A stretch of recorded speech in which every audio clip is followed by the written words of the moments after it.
There's something I want to make a comment on. Is the witness Son? This has just been reminded, man.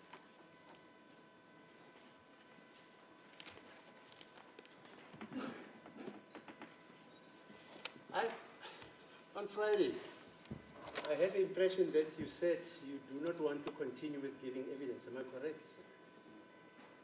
When you ask questions by the state.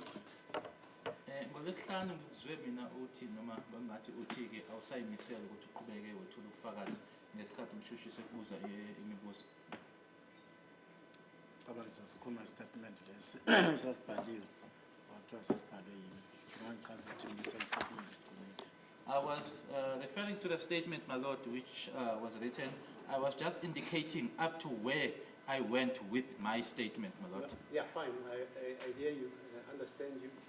But the point is, the prosecutor is using that statement, or statement, whatever it is. He was using it to ask you questions. I understand you. You say you don't want to participate further because that statement apparently is written by Gininda. Ngiyakuzwa lokho kushoyo. Kodwa umshushisi ke manje usebenzisa sona istatement leso.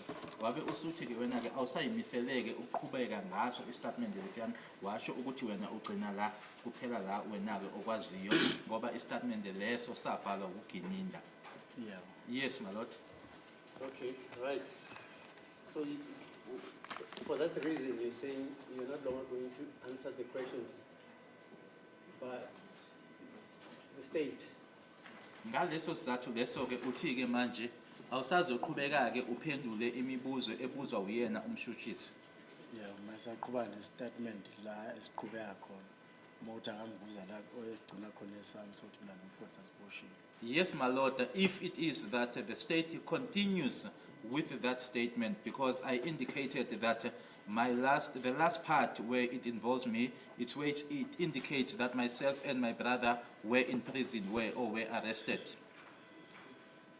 Am I correct? So I've heard you to say you have signed each and every page of that statement.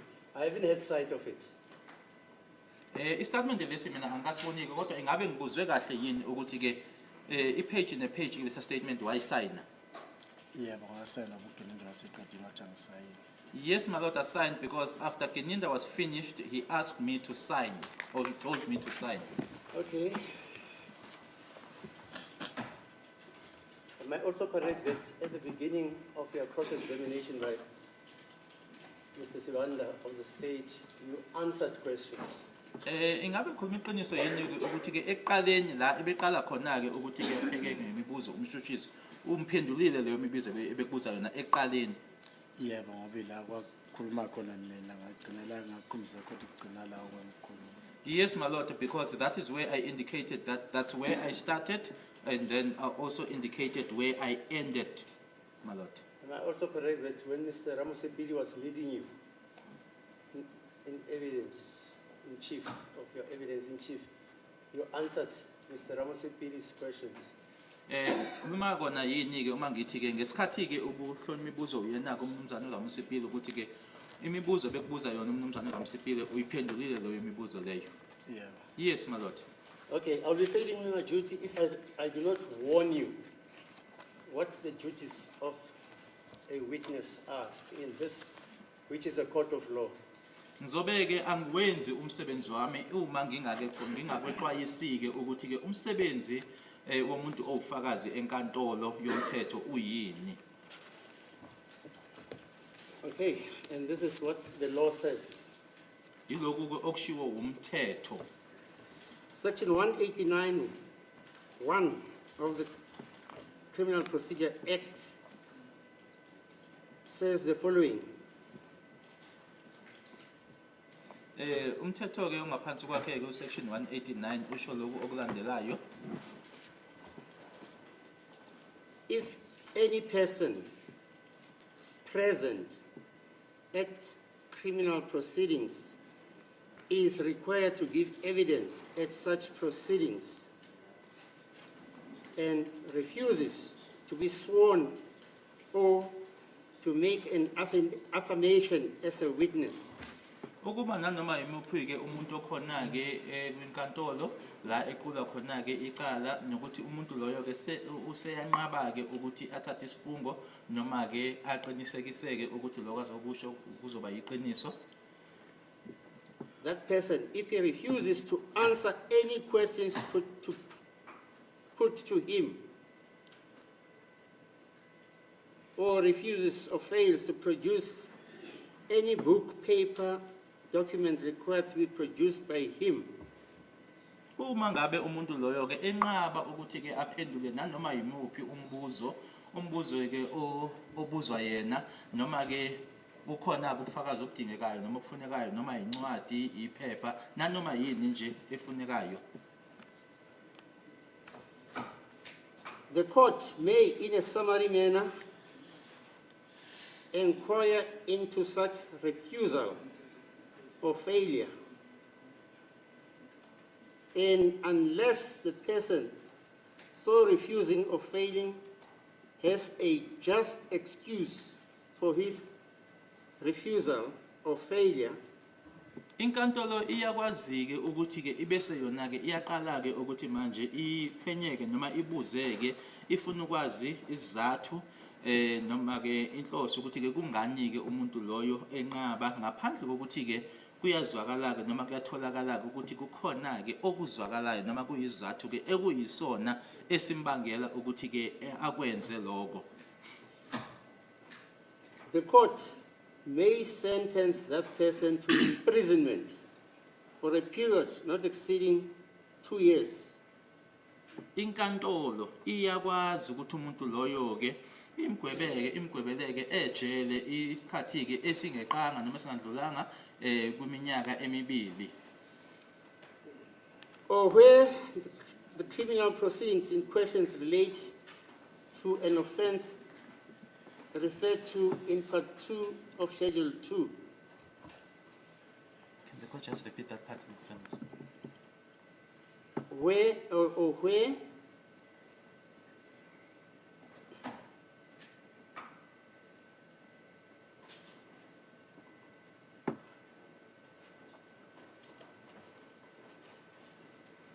okay, the court may, in a summary manner, inquire into such refusal and failure, and unless the person so refusing or failing to have a just excuse for his refusal or failure, right? We already passed that one, my lord. I think it was referring to Part 2. Yeah, just continue with it.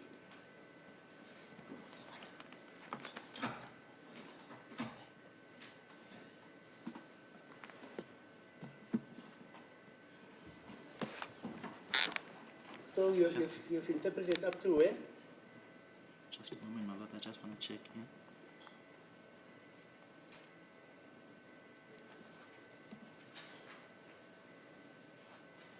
I think we ended at the period, for a period not exceeding 2 years, my lord.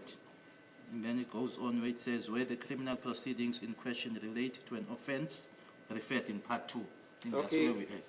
Referred to in Part 2 of Schedule 2. Lana-ke uma iqhubeka-ke ithi-ke ngaphandleni kokuthi-ke la khona-ke isenzo leso-ke noma-ke uqulwa kwecala-ke la lobolelesi lobo lokho okukhulunywa ngakho-ke kungaphansi kwawo umthetho obhaliwe-ke ngaphansi kwaso isigaba noma-ke uPart 2 wakhe uSchedule 2. Isikhathi-ke isikhathi-ke esingandlulanga noma-ke esingeqile kwiminyaka emihlanu kuya ngokuthi-ke icala noma ubulelesi lobo-ke lobo kukhulunywa ngabo bungani. What it basically means is that in such a case, which is supposed to be Schedule 2, Part 2 of Schedule 2, I take it also means where the court is dealing with a charge of murder. Lana-ke okushiwo-ke ile ndawo-ke efundiwe lana ukuthi-ke uma ngabe kukhulunywa ke ngecala ke lobulelesi elinokubulala phakathi. You may be sentenced to 5 years imprisonment. Inkantolo ke iyakwazi ke ukuthi ke isingagweba ke iminyaka emihlanu ejele. Unless you have a just cause why you are refusing to answer the questions. Ngaphandle kokuthi ke unesizathu ke okuyisona esizwakalayo futhi ke noma esamukelekayo sokuthi kungani ungayimisele ukuthi uphendule umbuzo noma imibuzo. Do you understand, sir? Ingabe uyezwa yini mphumzana? Yebo. Yes, my lord. In other words, you've taken an oath to give evidence.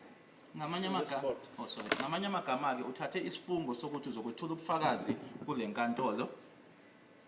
And Yeah. what is peculiar about this case, it's not that at the beginning you said you don't want to answer questions. Kodwa ke manje ke okukhethekileke noma kodwa ke lana ukuthi akusiyona indaba yona noma udaba lokuthi ke eqaleni uvele watsho nje kuqala nje wathi cha angiyimisele ukuphendula imibuzo. Some witnesses do that. Abanye ofakazi bayakwenza lokho. But you initially gave evidence in this court after taking an oath to do so. Kodwa wena ke emuva kokuthi ke uthathe isifungo uye waqhubeka ke ngokuthi wethula ubufakazi. Unless you provide a legal reason why you now no longer want to give evidence, Ngaphandle kokuthi ke manje usunganikeza ke isizathu ke ngokwezomthetho noma ke ngokusemthethweni sokuthi ke kungani ke ungasafisiki noma ungasafuni ke manje ukuthi ke uqhubeke ngokwethula ubufakazi. this court has to summarily inquire as to the reason why you are not now prepared to give evidence. Manje ke lenkantolo ke kufanele ke manje ukuthi ke iphenyeke noma ibuzeke kuwena ke ukuthi ke kungani ungasafisi noma ungasayimisele ukuthi ke uqhubeke ngokwethula ubufakazi. As I say, in terms of the law, they say if you have a just excuse, which the court interrogates and finds it to be legally cogent. But if not, then the court must take action against your recalcitrant. Nanjengoba kubhaliwe ke lana ukuthi ke kufanele ke kube inkantolo ke manje eseyiza kuwena ke ithi ke ngaphandle ibuze kuwena uma ngabe kutholakala ukuthi cha sinesizathu ke ezizwakalayo ngokwezomthetho noma ke ngokusemthethweni osinikezayo ukuthi kungani kodwa ke uma ukuthi ke cha asikona nje lokho ke inkantolo kufanele ke ukuthi ke ithatha amanyathelo ngakuwena. And you've got the right to obtain legal advice. Unelungelo ke lokuthi ke manje usungahamba ke uyocela ke ukweluleka ngokwezomthetho. Which is a constitutional right Okuyilungelo ke onalo ngokomthetho sisekelo. to give instructions to an attorney or an advocate to advise you accordingly.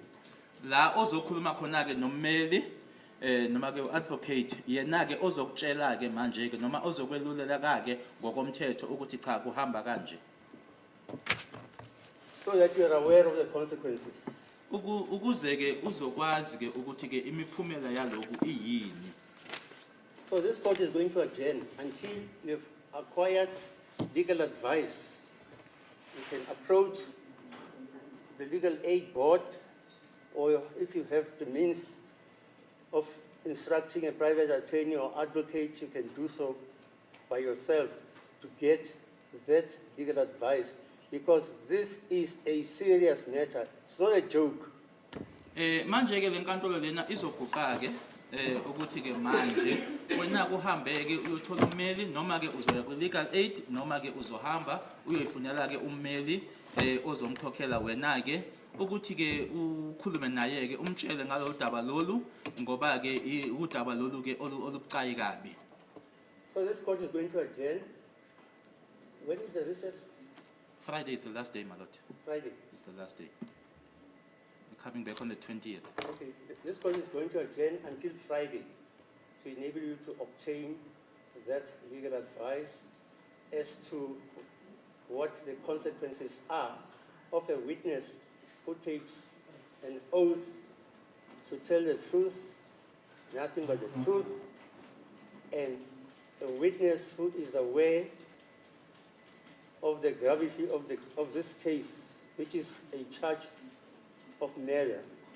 Inkantolo ke manje izokunikeza ke lelo thuba ke ukuthi inkantolo sizoguqa ke kuze kube ngoLwesihlanu ukuthi ke ngoLwesihlanu ukuthi ke uyitholele ke ummeli loyo ke ozothi ke manje ke azokutshela ke noma ke akunike izeluleko ukuthi ke kwicala elikanjena ke kwenzeka kanjani ngenxa ke yobuqayi becala leli. Okay. Tell me, where do they house him? Where is he stationed at the moment? Nanjengamanje njena ke Khoshimaphoda. I'm told it's Khoshimaphoda. Was that? Khoshimaphoda, madam. Oh, it's Khoshimaphoda. That's correct. Okay, so we are adjourned until Friday. And then Friday, you'll tell me whether you have acquired an attorney or not. If you want an extension for that period, the court will grant it. NgoLwesihlanu ke kuzokwenzeka usuzobuya kuzotshela inkantolo ukuthi ummeli umtholile noma cha uma kuwukuthi ke usadinga ukuthi unikezwe ke isikhathi nokuthi ke sincane lesi sikhathi osinikeziwe uzoyitshela ke inkantolo ngoLwesihlanu. Maybe before we adjourn the matter, we quickly request the indulgence to see our clients who are raising our hands. Yeah, fine.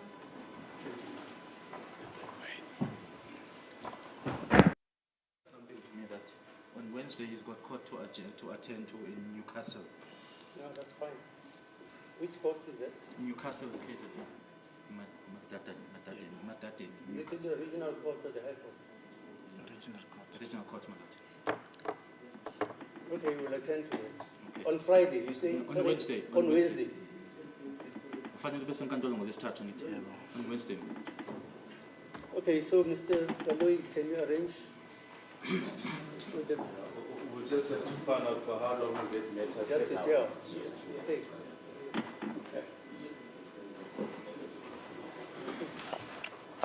Okay, thanks. The court will adjourn. Please, we wish to bring back the feedback as a court granted us an indulgence to consult with our clients. Yeah, fine, but this aspect doesn't concern your clients. Let me read the section. No, no, it concerns, wait, Mr. Nisi, please. Yes, madam. I will not entitle madam to request an indulgence of 30 minutes, and then we bring a response. No, just listen to what section 189 says. If any person present at criminal proceedings is required to give evidence at such proceedings and refuses to be sworn or to make an affirmation as a witness, or having been sworn and having made an affirmation as a witness, refuses to answer any questions put to him, or refuses or fails to produce any book, paper, document required to be produced by him, the court may, in a summary manner, inquire into such refusal or failure, and unless the person so refusing or failing has a just excuse for the refusal or failure, it may sentence such person to imprisonment for a period not exceeding 2 years, or where the criminal procedure in question relates to an offense referred to in Part 3 of Schedule 2, to an imprisonment for a period exceeding 5 years. And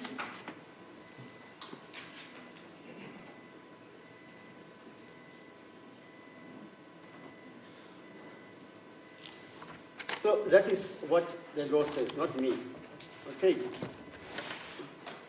It's in respect of that witness, and I've read the law. They say the court must give that person his constitutional right to appreciate the gravity of the situation by advising or instructing an attorney or an advocate who will explain to him or her the consequences of Section 189. It doesn't concern your clients, okay? That's what the law says. Uthi ke mehluleli lana ke udaba lolu lona ke udaba oluhlangana nabasoka kodwa ke udaba inkantolo ebefundela ufakazi ukuthi ufakazi ke athole umuntu noma ke ummeli ozomeluleka ke ngaphansi kwakhe ke usection 189 ukuthi ke kusho ukuthini. And I've read the law. It doesn't say I must inquire from the state or from whoever. It pertinently deals only with the witness before court. Who is Mr. Buthelezi? Okay, so I don't have to entertain any argument. It concerns the witness. Okay, so the court will adjourn. We're not trying to argue anything. The court will remember that we requested an indulgence to approach our clients Yeah, after fine. they've raised their hands. Fine. So, on the basis of the information that we received from our clients, my lords, at whose instance this witness is here, we're requesting a 30-minute adjournment so that we fully consult with them on the issues that they wanted to bring to our attention when No, they fine. raised their hands. You can And consult with. then we bring that issue to the court if needs be. I don't think there is any prejudice in us requesting a 30-minute adjournment. Because in any event, in the process that the court has just embarked upon now, my lord, it also took us by surprise. Yeah, well, And we're not even afforded the opportunity to respond to that towards the people who actually invited this witness to come to court here. But in the main, man, we simply requesting a 30-minute adjournment to have a consultation with our clients and then we bring a feedback to the court on what their issues are. I think they've got a right to a fair trial. Thank you. yes, Mr. Doctor? Sorry. As the court pleases, my lord, we submit, my lord, if the defense wants to request a 30 minutes adjournment, my lord, we have no objection to that, to get proper instructions, my lord. And in the interim, we'll also request the court at this stage just inquire from Mr. Buthelezi as to how many days is the matter in Newcastle set down for on Wednesday, so that we can further assist if we can be able to assist him, my lord, with that matter on Wednesday. Okay, yes.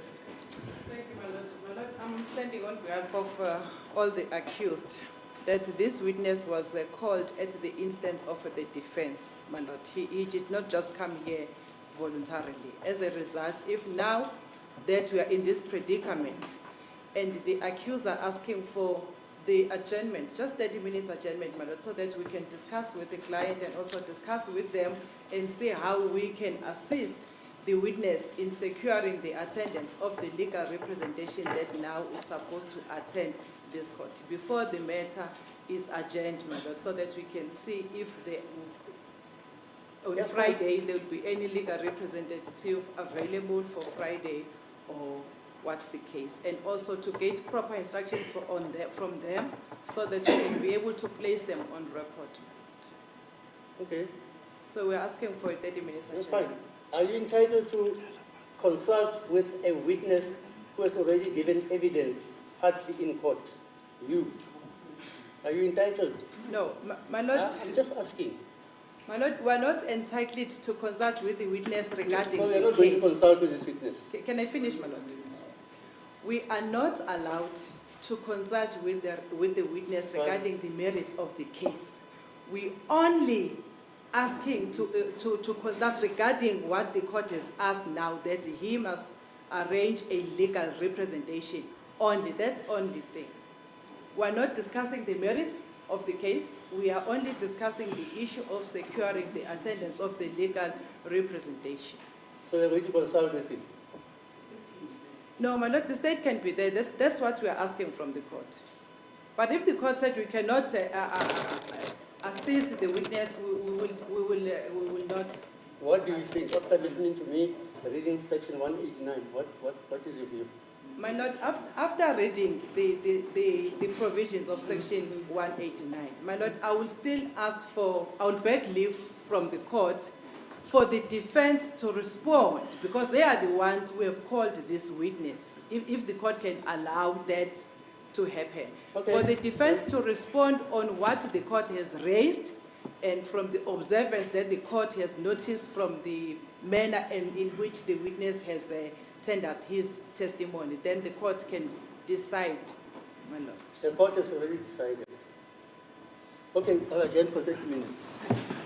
Abashayi batheke bathatha ukuthi bakhulume nabasolwa ngoba basolwa bejulile ne nasekhuluma nabo ukuthi ke